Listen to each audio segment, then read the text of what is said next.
Hello friends, നിങ്ങൾക്ക് എല്ലാവർക്കും അറിയാമല്ലോ ഇപ്പോൾ മാങ്ങക്കാലമാണ്.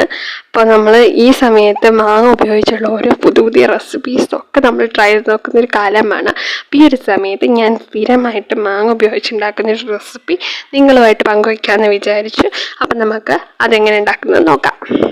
ഈ റെസിപ്പി ഉണ്ടാക്കാനായിട്ട് ഞാൻ എടുത്തിരിക്കുന്നത് ഒരു ചെനച്ചമാങ്ങയാണ്. ചെനച്ചമാങ്ങ തന്നെ എടുക്കാൻ ശ്രദ്ധിക്കണേ ഈ ഒരു റെസിപ്പി ഉണ്ടാക്കാനായിട്ട്.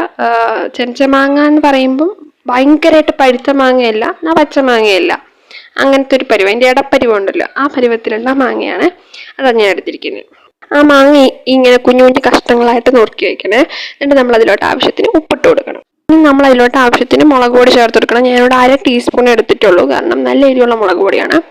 മുളക് പൊടിയുടെ എരിവ് നോക്കിയിട്ട് വേണം ചേർത്ത് കൊടുക്കാൻ. പിന്നെ നമുക്ക് വേണ്ടത് കുറച്ച് കോക്കനട്ട് ഓയിലാണ്. കോക്കനട്ട് ഓയിൽ അഥവാ വെളിച്ചെണ്ണ.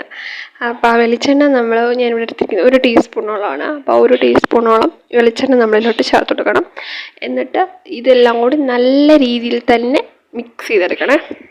ഇതെല്ലാം നല്ല രീതിയിൽ തന്നെ മിക്സ് ചെയ്യണം. ആ മാങ്ങയിലോട്ട് ഇട്ട് കൊടുത്തിരിക്കുന്ന ഉപ്പും മുളക് പൊടിയും ഒക്കെ നല്ല രീതിയിൽ പിടിക്കണം.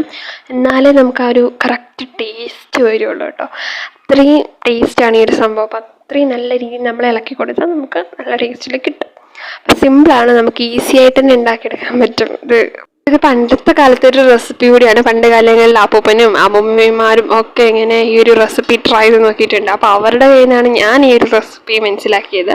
അപ്പോൾ അങ്ങനെ അവരോട് പറഞ്ഞ രീതിയിൽ ഉണ്ടാക്കിയ റെസിപ്പി കൂടിയാണിത്. അപ്പോൾ നിങ്ങൾ എന്തായാലും മാസ്റ്റ് ട്രൈ ആയിട്ടാണ്, ഉറപ്പായിട്ടും ട്രൈ നോക്കണം. ഇതുവരെ ട്രൈ ചെയ്തിട്ടില്ലെങ്കിൽ ഉറപ്പായിട്ട് ഇപ്പം ട്രൈ ചെയ്യണം. അപ്പോൾ ട്രൈ ചെയ്തിട്ട് അതിൻ്റെ ഫീഡ്ബാക്ക് പറയണേ. അപ്പോൾ ഇനി ഇതുപോലുള്ള വീഡിയോകൾക്കായിട്ട് ഈ ചാനൽ സബ്സ്ക്രൈബ് ചെയ്യണേ. അതുപോലെ വീഡിയോ ഇഷ്ടപ്പെട്ടാൽ ലൈക്ക് ചെയ്യുക. പിന്നെ വീഡിയോയെക്കുറിച്ചുള്ള നിങ്ങളുടെ അഭിപ്രായം താഴെ കമൻറ്റ് ചെയ്യാനും മറക്കല്ലേ. അപ്പോൾ അടുത്ത വീഡിയോ അടുത്ത ദിവസം വരുന്നവരേക്കും ബൈ ബൈ.